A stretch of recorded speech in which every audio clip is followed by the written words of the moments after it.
Ini nih yang ditunggu-tunggu sama rekan-rekan di sini. Ya. Kok bisa kamu terima Tuhan gitu ya? Bertobat begitu. Gimana ceritanya? Kalau dari cerita pribadi saya yang di masa kecil, memang saya sudah ingin meninggalkan ajaran saya yang lama. Namun saya belum berpikir untuk Kristen waktu itu. Yang penting saya ninggalin dulu. Yang penting ninggalin dulu. Iya, karena banyak ajaran yang saya dapat dari yang sangat mungkin untuk saya being forced gitu, dimana saya selalu dipaksakan untuk menggunakan atribut tertentu gitu. Padahal bagi saya untuk menggunakan itu adalah hak masing-masing gitu, tidak bisa dipaksa. Tetapi keluarga dari oma saya selalu memaksakan saya untuk memakai atribut tersebut gitu. Nah, makanya di situ, dari situ saya sudah mulai berpikir bahwa aku harus meninggalkan ini. Jadi yang saya tangkap mungkin karena kamu merasa selalu terpaksa melakukan segala sesuatu di agama itu ya? Betul. Oh gitu. Pusing juga dengan konsep Trinitas itu ya kan. Di situ udah mulai trigger saya kok. Ini Islam keren nih. Obrolan kopi sebenarnya ini. Sebenarnya bukan obrolan kopi lagi, obrolan OT waktu itu. Orang tua. Iya, kebetulan saya nggak minum waktu itu. Emang cuma ada yang aja minum. Tiba-tiba dia nyeletuk. Homer, iya. Anggur merah. Anggur merah. Di kampus lagi. Ya kan. Tiba-tiba dia nyeletuk. Kenapa haram? Kita tuh kadang-kala kurang bersyukur. Kristen tuh enak loh. Ibadahnya cuma seminggu sekali. Saudara sepupu kita 5 kali. Kenapa kita kebaktian seminggu sekali? Tahu nggak kenapa? Karena bayarnya 10%. Itu berhubungan, saudara-saudara.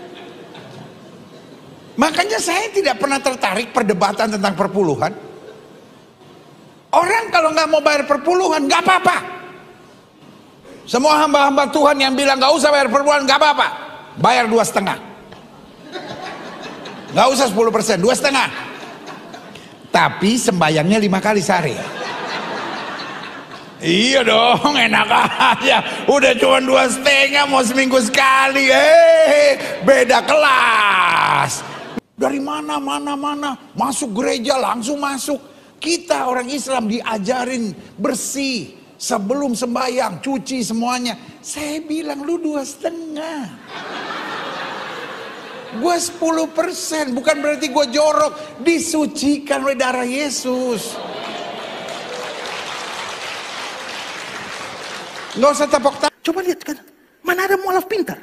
Kan bodoh semua. Kebodohan mereka nampak, lihat kalau mereka boleh bertanya kan. Lihat kemarin debat itu.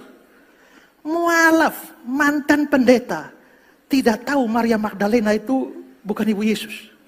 Itu gobloknya kan keterlaluan tuh. Anak sekolah minggu saja tahu itu. Coba itu tanya mana Ibrani. Tanya tuh dia tahu tuh Maria Magdalena itu bukan ibu Yesus. Tapi mualaf mantan pendeta bisa anggap. Itu kan gobloknya keterlaluan. Mantan pendeta. Tinggalkan gerejanya, sekarang istrinya yang ambil alih, ganti dia jadi pendeta. Tapi tanya, Yesus tidak bangkit karena tanda Yunus. Yunus tidak mati, berarti Yesus tidak mati. Kita ketahui bersama teman-teman, para Polikardus itu terus menghadirkan kesaksian-kesaksian murtadin dengan upaya dalam rangka untuk mempengaruhi umat muslim, untuk mempengaruhi saudara-saudara kita agar mau mengikuti ajaran mereka. Kita bisa lihat murtadin-murtadin dibawa roadshow dari satu gereja ke gereja yang lain, dari satu konten YouTube ke podcast YouTube yang lain. Selalu apa? Kami memilih kebenaran. Di agama kami yang lama tidak ada jaminan keselamatan. Di agama kami yang lama ribet, banyak aturan, nggak enak, nggak menyenangkan, terpaksa, terkekang, di penjara. Beda dengan ajaran yang sekarang, bebas, merdeka, dan ada jaminan. Yang paling penting kan itu, Yang paling penting ada jaminan keselamatan. Kalau agama Islam, itu insya Allah, mudah-mudahan masuk surga. Tapi masuk neraka pasti. Kalau di sini, dijamin keselamatan. Itulah bahasa marketing yang paling sering dipakai oleh para Polycardus beserta murtadin-murtadin ciptaan mereka untuk mempengaruhi saudara-saudara kita. Dan saya nggak habis pikir ya, mereka selalu membanggakan murtadin-murtadin, mereka selalu mengatakan murtadin-murtadin ini orang cerdas, beda dengan mualaf. Mualaf itu bodoh-bodoh. Ya. Mualaf itu orang bodoh menurut Esra Soru dan Polycardus. Sebenarnya, kalau kita bandingkan, kalau kita tonton, kita dengar, kita lihat, sebenarnya yang bodoh siapa? Kan begitu. Kalau cuma ngeklaim, cuma ngatain orang, semua orang bisa. Semua orang bisa. Emak-emak di pasar, tukang beca, ya, siapapun. Kalau cuma ngomongin orang, semua bisa. Tetapi bisa nggak dibuktikan? Kan begitu. Kalau kita beda dengan Polycardus. Kalau saya menampilkan realita, menampilkan fakta. Saya sandingkan, saya tunjukkan, biarkan penonton yang menilai. Siapa yang bodoh, siapa yang cerdas. Siapa? Dan kalian akan melihat sendiri. Motif dari orang tersebut pindah agama, apakah karena menemukan kebenaran, atau hanya ingin kebebasan, hanya ingin dunia, hanya ingin harta benda, dan sebagainya. Biarkan penonton yang menilai. Kan begitu. Kalau saya orangnya enak saja kok. Ya, saya cuma menampilkan, biarkan penonton yang menilai. Saya kemarin komentar di tempat Andre Tungtung, dan mereka bilang, lah kamu cuma menampilkan dan mengadu pendeta A sama pendeta B. Saya bilang, ya lebih bagus gitu, daripada saya ngomong, kalian nggak percaya, kalian laporkan, kalian kejang-kejang, kalian ngamuk, yang mending saya kasih nampak pernyataan pendeta A sama pendeta B. Saya kasih nampak data-data aja. Sehingga penonton yang cerdas bisa menganalisa dan melihat bahwa, oh, ternyata salah ini. Oh, pemikiran saya sama dengan pendeta A. Tapi menurut pendeta B itu salah. Artinya yang mana yang benar? Nah, biarkan mereka yang menilai. Itulah kenapa tidak ada satupun, ya, tidak ada satupun Polycardus yang bisa membantah statement saya. Karena yang saya tampilkan selalu realita. Selalu. Itulah kenapa yang bisa mereka lakukan hanya mengupayakan agar saya bisa dibungkam. Agar channel saya bisa ditahan, dibungkam. Supaya tidak terus menyuarakan kebenaran ini. Ya, itu yang bisa mereka lakukan. Dan di kesempatan ini, saya akan tampilkan seorang murtadin yang sedang naik daun di kalangan mereka, sedang dibawa roadshow dari satu gereja ke gereja yang lain. Namanya adalah Mesia Azara. Ya, Mesia Azara ini adalah seorang murtadin yang menurut mereka ini adalah orang yang terpilih, bla bla bla dan sebagainya ya. Dan kita akan bandingkan dengan mualaf, seorang Cindo yang luar biasa yang sekarang menggunakan nama Umar Abdul Karim. Kita akan bandingkan. Tapi sebelumnya kita dengarkan dulu kesaksian dari Mesia dan juga Umar. Biar kalian bandingkan, nanti kita akan jelaskan ya, kita akan jelaskan juga. Awal mula saya masih di ajaran saya yang dulu, saya mendengar kata Kristen itu awalnya biasa-biasa saja. Oh, nggak ada rasa aneh gitu ya, biasa ya? Tidak. Karena sama-sama orang yang yang percaya pada Tuhan gitu, walaupun berbeda. Oh, berarti sudah toleransinya udah tinggi, udah bagus. Wah, dulu sekolahnya di mana? Dulu Gak usah nama sekolahnya, tapi misalkan sekolah dasar, sekolah apa begitu? Saya waktu SD memang sekolah di sekolah yang beragama. SD, SMP, SMA? Waktu sekolah yang beragama itu di SD dan juga SMP. Tapi untuk SMP hanya setahun sekali karena saya mendapatkan perundungan. Oh, dapat bulian ya? Betul. Dapat dibully gitu ya sebagainya? Iya. Padahal di sekolah yang beragama begitu ya? Betul Bang. Oh, sekolah Islam terpadu ya kalau nggak salah ya? Iya. Oh, oke. Tapi nggak ada sakit hati kan? Kecewa kan? karena kejadian sudah lama sih mungkin tidak ada kecewa gitu. Nah, yang bikin penasaran tuh kenapa teman-teman membuli Meisha?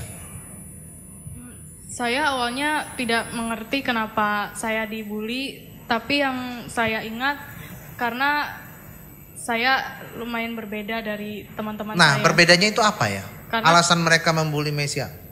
Karena kalau di mata pelajaran bahasa Inggris, saya yang lebih bisa menguasai. Oh, sirik itu mah namanya, sirik. Wah, ada orang lebih pinter nih, siswa ini nih gitu ya. Oh gitu, karena kamu lebih menguasai mata pelajaran tertentu begitu ya? Iya. Oh, bukan karena keyakinan atau karena apa, enggak, lebih kepada mata pelajaran. Selain itu sih karena saya kalau bernyanyi lebih suka lagu yang berbahasa Inggris gitu. Oh, kayak kamu. Tapi kamu nggak ada kekecewaan gitu, nggak ada kan? Tidak bang. Cuman keluar aja dari sekolah gitu ya? Iya. Oh, bagus juga ya. Nggak ada perlawanan tapi ngambil posisi untuk keluar dari sekolah. Iya bang. Nah, ini nih yang ditunggu-tunggu sama rekan-rekan di sini. Ya. Kok bisa kamu terima Tuhan gitu ya? Bertobat begitu. Gimana ceritanya? Kalau dari cerita pribadi saya yang di masa kecil, memang saya sudah ingin meninggalkan ajaran saya yang lama. Namun saya belum berpikir untuk ke Kristen waktu itu. Yang penting saya ninggalin dulu. Yang penting ninggalin dulu. Iya, karena banyak ajaran yang saya dapat dari apa yang sangat mungkin untuk saya being forced gitu, dimana saya selalu dipaksakan untuk menggunakan atribut tertentu gitu. Padahal bagi saya untuk menggunakan itu adalah hak masing-masing gitu, tidak bisa dipaksa. Tetapi keluarga dari oma saya selalu memaksakan saya untuk memakai atribut tersebut gitu. Nah, makanya di situ, dari situ saya sudah mulai berpikir bahwa aku harus meninggalkan ini. Jadi yang saya tangkap mungkin karena kamu merasa selalu terpaksa melakukan segala sesuatu di agama itu ya? Betul. Oh gitu. Bukan hanya atribut atau memang hanya atribut aja? Ada lagi sih. Seperti dimana saya selalu diberitakan dengan hal-hal yang berbau. Kalau di kita Boleh, sebut aja. Kita dulu bilangnya hal goib. Saya dulu sering ditakut-takutin dengan kalau maaf kalau saya bilang kita kita hidup itu berdampingan sama mereka yang kita nggak bisa lihat gitu. Ya. Dan saya awalnya sangat takut dan stres juga, tapi karena saya makin didoktrin pada saat itu dan akhirnya mau nggak mau percaya, dan akhirnya ya saya bisa menampak mereka yang sering diceritakan. Oh, gitu. kamu bisa melihat mereka ya? Betul. Bisa melihat mereka ya? Sering Iya. atau jarang-jarang? Nggak terlalu sering juga sih bang. Tapi sekarang udah nggak? Selama saya ikut Tuhan Yesus sudah tidak pernah ada lagi. Haleluya. Ya. Oke. Nah, jadi merasa terpaksa, merasa kamu takut dan lain sebagainya. Terus ada pencarian? Waktu itu saya belum ada pencarian sih. Belum Bang. ada? Belum. Nah, bagaimana kamu bisa kenal kekristenan? Waktu itu di saat tahun 2020 di mana masa pandemi, kita kan memang diharuskan di rumah saja ya bang. Dan di situ saya melihat tingkah laku oma saya yang agak berbeda gitu. Omanya ya. Agak berbeda di mana pada saat malam. Nggak apa-apa, ngomong aja. Pada saat malam memang ada jamnya melakukan ibadah malam, dan lalu saya lihat kenapa oma saya tidak. Saya tanya, kok oma nggak ibadah sih itu malam ini? Terus kata oma, mohon maaf ya, tidak ada perintah di Kitabnya. kitab saya yang lama. Lalu setelah saya mendengarkan itu, Tapi oma saya memperbolehkan saya, silahkan kalau saya mau melakukan. Tapi saya memilih untuk tidak melakukan karena tidak ada aturannya gitu. Oke, ya. Jadi karena oma. Awalnya sih. Awalnya karena oma. Lalu apa yang membuat kamu ambil keputusan kamu menjadi seorang Kristen? Karena awalnya itu oma selalu cerita bahwa awalnya sih perbandingan ya antara ajaran Kristen sama ajaran saya yang lama. Dan oma selalu bilang ini intinya aja ya Bang ya. Oma selalu bilang bahwa waktu itu bilangnya kita Isa Al-Masih adalah juru selamat dan siapapun yang mengikut dia akan selamat dan sudah pasti masuk ke surga gitu. Jadi saya memilih ikut Kristen karena saya yakin bahwa Tuhan Yesus adalah yang menyelamatkan saya. Iya, bahwa saya mendapatkan kabar bahwa Tuhan Yesus adalah juru selamat dunia dan yang menyelamatkan manusia dari segala dosa dan maut. Jadi saya memilih ikut Tuhan Yesus agar saya selamat. Haleluya. Nah, kamu hanya karena dorongan itu atau memang kamu pernah melihat Tuhan Yesus itu sendiri datangi dalam mimpi atau wujudnya atau bercakap-cakap begitu, pernah?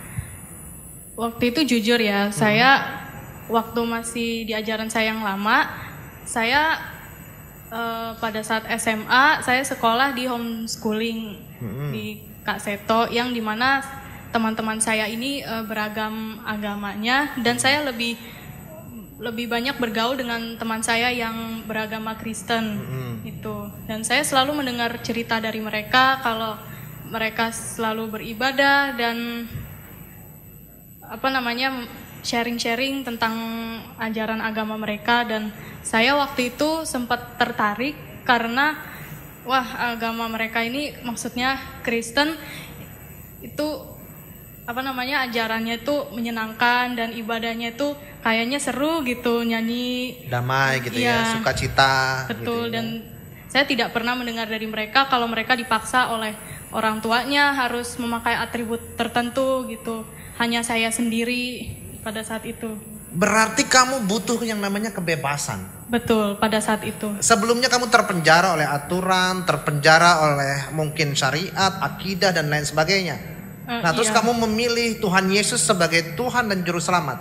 Betul, karena saya berpikir bahwa saya ini, mohon maaf ya Bapak Ibu, saya waktu itu hidup di dalam liar or kebohongan gitu dan saya harus mencari mana Tuhan yang benar gitu. Karena selama ini saya tidak pernah mendapatkan kasih Tuhan di agama saya yang lama gitu. Nah gini, saudara harus tahu Tuhan Yesus itu memerdekakan.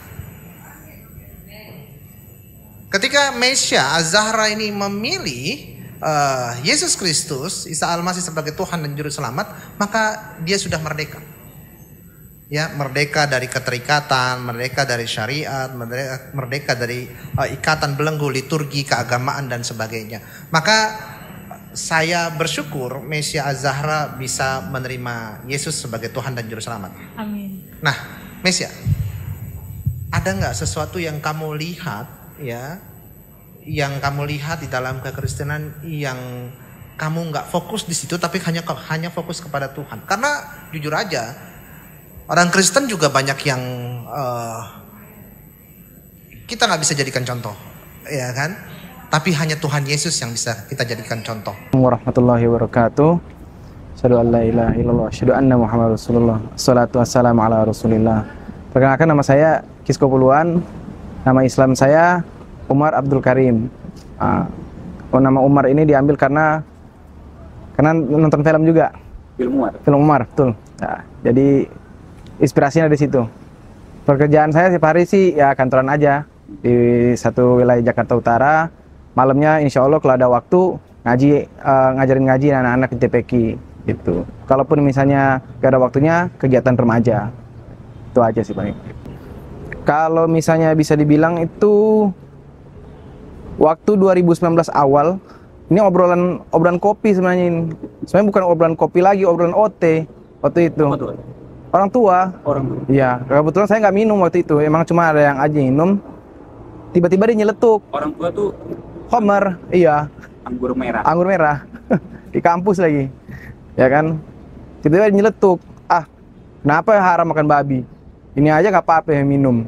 Mau itu aja mau perempuan nggak apa-apa. Kenapa sih pada haram-haramin gitu? Nah, lucunya yang nanya ini Islam juga. Posisinya lagi mabuk. Saya waktu itu kebetulan bukan kapasitas saya menjawab. Ya udah saya dimin aja ya kan. Karena saya tahu kan itu agama. Itu ikut minum obat? Enggak. Saya mah ikutin rame aja. Nah, ada tiba-tiba teman saya satu lagi adik kelas masuk ngejelasin secara, "Enggak Bang, secara syariat tuh begini. Kalau misalnya mau zuat ya silakan nikah." Gitu loh. Kalau misalnya ini ya dijelasin sama dia, walaupun waktu itu saya udah agak lupa. Ada 3 pertanyaan waktu itu. Nah, saya agak lupa substansinya gimana, cuma menurut saya cakep nih kayaknya nih, masuk akal nih. Ya kan? Ya selebihnya saya tanya lagi. Ini pendapatnya gimana? Ya dijabarin, akhirnya saya oh ya udahlah, lewat aja gitu, ya kan. Nah, berikut triggernya karena berhubung saya waktu itu ateis ya, saya nggak terlalu pusing juga waktu itu. Nggak terlalu pusing dengan urusan keagamaan. Dalam artian ya udah, saya berbuat baik aja, insya Allah cukup waktu itu. Ikut sama teman-teman, ya kan. Teman-teman tuh pada muslim semua. Emang walaupun saya lebih condong sama mereka mainnya, mereka itu nggak ada lah dalam artian kayak, kok login lah, nggak ada. Waktu itu nggak ada obrolan paksaan seperti itu, ataupun kayak yang palingan mereka akan menjawab kalau saya tanya, sebatas itu aja ya. Sepanjang jalan putar-putar murotal lah, ya kan. Nah, kebetulan waktu itu ada namanya diputar surah Abasa. Nah, surah Abasa itu pas dibagi, kayaknya waktu itu lantunannya si Ustadz Misari Al-Fasi. Kebetulan kena nih, saya baca-baca nih artinya nih. Nah, pas di bagian bahwa, nah kebetulan juga saat itu lagi juga sering konflik dengan orang tua, ya kan. Nah, bahwa waktu itu di bagian surah itu menjelaskan ketika kiamat datang, urusan itu akan masing-masing, ya kan.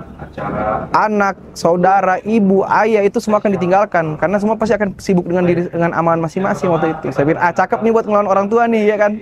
Saya dapat dalil nih.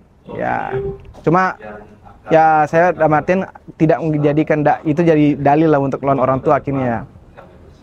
Nah, waktu itu 2019-nya juga naudzubillah kecelakaan patah tulang, ya kan. Nah, patah tulang pas bosen aja sambil itu nonton aja nih, ada film bagus nih, series apaan sih nih, Umar, waktu itu nonton aja iseng. Saya pikir sejarah aja, ya kan, sejarah nonton aja. Saya nggak paham, cuma kayaknya orang keren ya. Siapa nih, saya googling Umar Khalifah pertama siapa, akhirnya disitulah cari-cari. Cuma saya nggak ngerti juga, ya kan, ini siapa, maksudnya mereka tugasnya apa atau apa, itu saya juga nggak paham. Triggernya lagi dari bikin paper waktu itu saya tugas kuliah aja. Judulnya waktu itu tentang Sunni dan Syiah.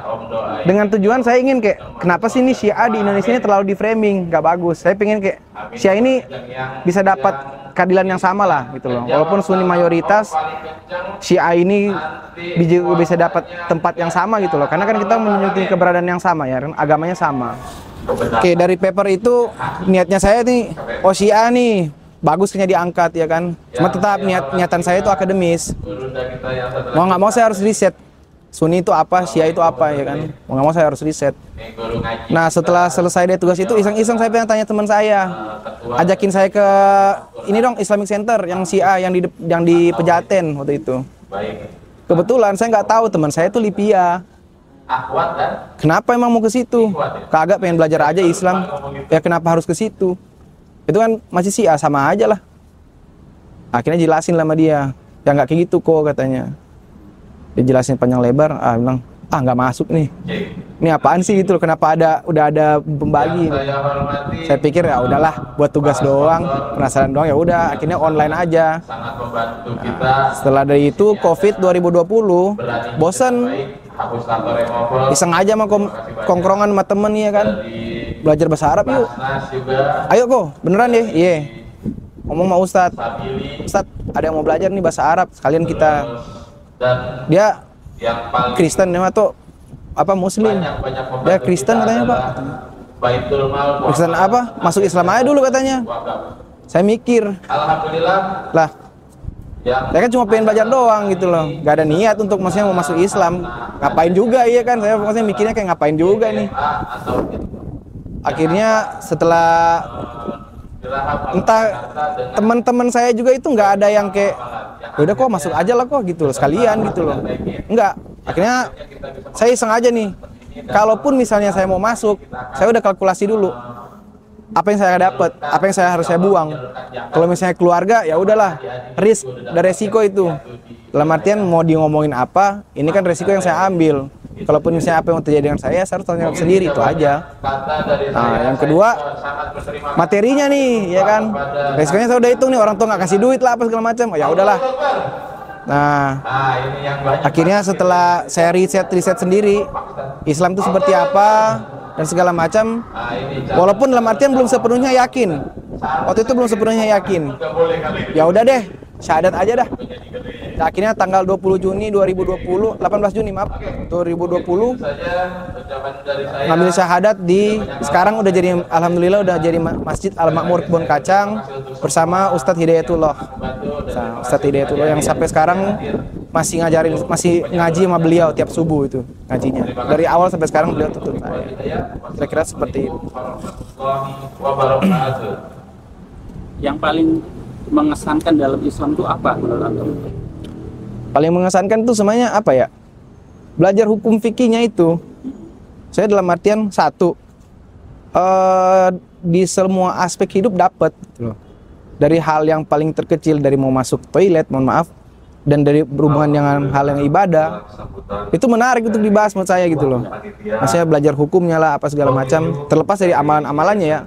Amalan-amalan juga harus itu. Tapi ada ilmu baru yang menggelitik gitu buat saya ya, yang dimana saya hitungannya juga dibilang religius, nggak religius amat dulu waktu belajar, juga nggak terlalu ya, semenjak itu belajar amalan-amalannya aja gitu, nggak mempelajari secara komprehensif teologisnya itu seperti apa dulu waktu saya Kristen. Nah tapi di Islam tuh kena gitu loh. Nah dan yang paling itu ketika saya lagi ngapain surat Ar-Rahman, sambil baca ayat yang tentang di mana itu ada pemisah antara dua laut. Ini YouTube-nya dijelasin nih. Ini ada peneliti yang bilang bahwa ini benar-benar ada. Nah, saya mikir 1400 tahun lalu siapa yang bisa nyelam tuh kedalaman segitu ya kan? Oh, saya pikir ya, mungkin kebetulan aja nih satu ayat ya kan. Terus ada video YouTube lagi tiba-tiba muncul nih, biasa mungkin cookie-nya kali, tentang Isra Mi'raj. Ini kok dia ngejelasinnya pakai teori relativitas lah, apa time dilation segala macam. Ini kan fisika banget itu. Dan di mindset saya bahwa Islam itu tidak mungkin berhubungan dengan hal-hal seperti ini. Karena image-nya adalah agama banget deh. Gak ada yang hubungannya dengan saintifik, dengan ilmu pengetahuan yang dalam matematika lah, apa itu nggak ada hubungannya. Tapi kenapa bisa ada hal seperti ini gitu loh. Di situ udah mulai trigger saya kok, ini Islam keren nih. Keren nih bilang. Kalau misalnya bisa dalam artian dalam kehidupan sehari-hari ini bisa ditakar dengan nalar, cakep nih berarti gitu. Dalam artian spiritualnya dapat, nalarnya dapat. Karena saya emang nggak nyangka bahwa Islam ini bisa ditakar dengan nalar, dan memang harus ditakar dengan nalar juga gitu loh. Memang kalau misalnya waktu itu saya sih kaget aja. Oke gitu ternyata Islam gitu. Nah menurut saya jadi tambah menarik lagi ketika mulai mengkaji-kaji sesuatu yang kayak jarang orang kaji gitu loh. Mujizat-mujizat yang tertulis di Quran yang mungkin kayak sepele. Contoh kayak perputaran hujan. Kan ada di Quran juga ya kan. Terus terjadinya waktu air ya kan. Terbesi, semuanya itu elemen-elemen tuh ada, termasuk sejarah juga. Kan itu menurut saya itu ilmu baru nih dari sudut pandang yang lain gitu loh. Dan maksudnya dalam artian ini juga didukung dengan fakta. Nah kalaupun misalnya dalam waktu itu fakta-fakta ini kan nggak mungkin Rasul atau dan lain-lain, mungkin mereka tahu dengan izin Allah. Cuma kalau kita bicara dengan alat-alat ilmiah pada waktu itu nggak mungkin bisa ketahuan, nggak mungkin gitu loh. Terus siapa dong yang ngasih tahu ini gitu loh? Pertanyaannya siapa gitu loh? Karena kan selalu bilang, oh Allah yang ngomong, ini Quran kok Allah yang ngomong. Trigger saya di situ bahwa saya yakin bahwa Quran ini bukan sembarangan, ini memang Allah yang ngomong gitu. Antum cara ngebuktiin itu tadi ngebuktiin bahwa kebenaran Al-Quran tadi ya. Ya. Kalau dulu antum mengkomparnya, pernah mengkompar nggak dengan agama yang sebelumnya? Baik ketauhidan tadi, maksudnya ketuhanan dan tadi yang Ya. ilmiah tadi.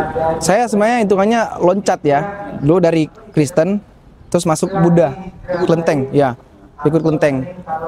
Nah, kalau misalnya Kristen dulu hitungannya apa ya? Saya juga nggak terlalu memahami teologinya dengan dalam, tapi pusing juga dengan konsep Trinitas itu, ya kan? Pusing. Dan saya akhirnya nggak mau belajarin. Pindah ke kelenteng, banyak banget dewanya. Mohon maaf ya, ini tidak dalam artian ini kita secara akademis saja. Ini banyak banget dewanya nih. Kita mau sembahyang dewa ini, ada dewa ini. Mau dewa perang, ada dewa ini. Capek juga, ya kan? Akhirnya void lah itu dalam artian, berbuat baik aja deh, kosong gitu loh. Tuhan tuh nggak ada. Ya kita akhirnya seperti apa itu amalan kita aja gitu loh. Yang penting berbuat baik aja. Seperti pada umumnya ya kan, berbuat baik aja. Insya Allah nanti kalau misalnya itu ya entar urusan di atas aja. Cuma saya mikirnya waktu itu nggak ada urusan sama di atas. Amalan-amalan saya, hidup saya udah gitu aja. Jadi kalau misalnya mau bilang dikomparasi dengan sebelumnya, saya nggak dapat komparasi bahwa di ini menyebutkan ini gitu loh. Jadi semuanya itu ilmu-ilmu yang itu saya dapatin dari Islam semua. Iya, kacau sekali ya teman-teman ya. Kacau sekali. Jelas-jelas Mesiah Azara itu memilih keimanan Kristen, mohon maaf. Hanya karena apa? Hanya karena ingin bebas. Hanya karena tidak mau mengikuti aturan. Karena menurut dia, aturan itu memenjarakan dia. Dia ingin hidup dengan bebas. Dengan suka-sukanya. Kan begitu. Terus dia bilang ibadah di agama Kristen seru. Nggak perlu ada atribut gitu. Nggak perlu ada atributnya. Kalau Muslim mau sholat, ya yang perempuan nggak bisa sembarangan, nggak bisa kayak dia sekarang gitu kan. Ya. Nampak aurat, nggak bisa. Pakai mukena, kan ribet. Banyak orang-orang yang ingin ingin kebebasan, memang nggak cocok di Islam. Bahkan kita ingat sekali bagaimana pendeta Blukusuntur Saifuddin Ibrahim mengatakan alasan dia murtad dari Islam, karena di Islam tuh banyak aturan. Harus puasa, harus sholat, ribet, capek. Ya, masa harus sholat? Lagi kerja capek-capek, ya, lagi pingin istirahat, tiba-tiba sholat. Pagi-pagi harus bangun subuh untuk sholat. Orang mau tidur, kan gitu. Ada aturannya. Nah inilah saya bilang perbedaannya. Dan kita harus akui bahwa di Islam itu memang berat. Berat bagi orang yang tidak mau. Bagi orang yang tidak sungguh-sungguh, bagi orang yang ingin asal-asalan. Tapi kalau orang yang teratur, orang yang hidupnya teratur, dia cocok. Sama seperti kita hidup. Ada orang, anaknya dibiarkan, suka-suka, mau belajar apa enggak, terserah anakmu. Ya, terserah, dia mau main game aja, udahlah, nggak apa-apa. Tapi ada orang tua, yang memang mendidik anaknya tuh untuk disiplin. Bangun harus jam berapa, ya, jam makan jam berapa, main game berapa lama, belajar kapan, semua diatur. Dan kita bisa lihat rata-rata ya, yang sukses itu yang teratur. Yang hidupnya teratur itu biasa lebih sukses. Sedangkan yang hidupnya asal-asalan, ada nggak yang sukses? Ada, tapi dari 1 juta 1.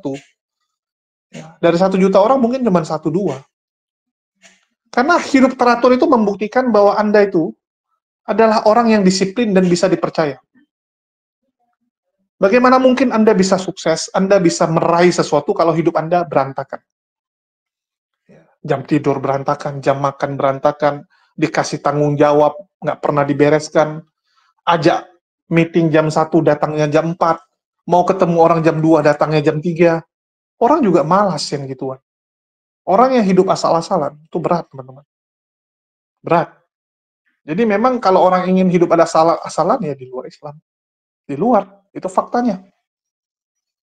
Ya, dia bilang sama si Mesia itu, dia pingin karena di sebelah tuh nggak ada aturan, nggak ribet gitu kan. Dan yang paling penting ada jaminan pasti masuk surga. Nah, inilah orang yang gampang terkecoh dengan marketing-marketing, janji-janji surga, janji-janji caleg. Ya, gampang sekali.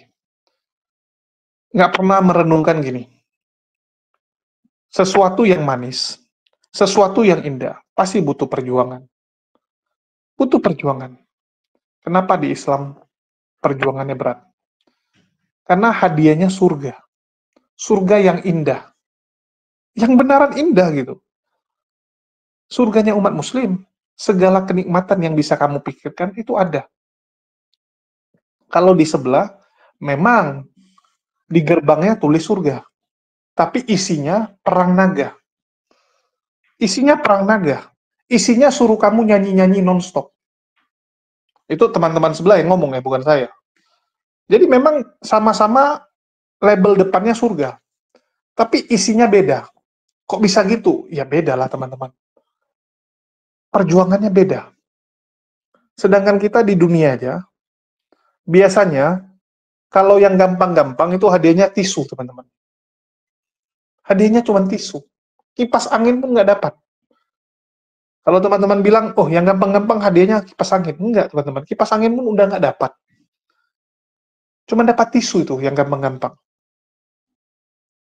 Kenapa umat muslim itu penuh aturan?